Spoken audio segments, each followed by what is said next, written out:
يرويه بإسناده إلى سيدنا عبد الله بن عبد العاص رضي الله تعالى عنه قال قال رسول الله صلى الله عليه وسلم الراحمون يرحمهم الرحمن تبارك وتعالى يرحموا من في الأرض يرحمكم من في السماء.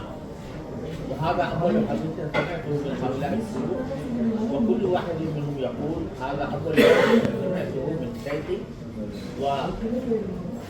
ويصل هذا التسلسل إلى سفيان بن عيينة رحمه الله تعالى وعليه ينتهي.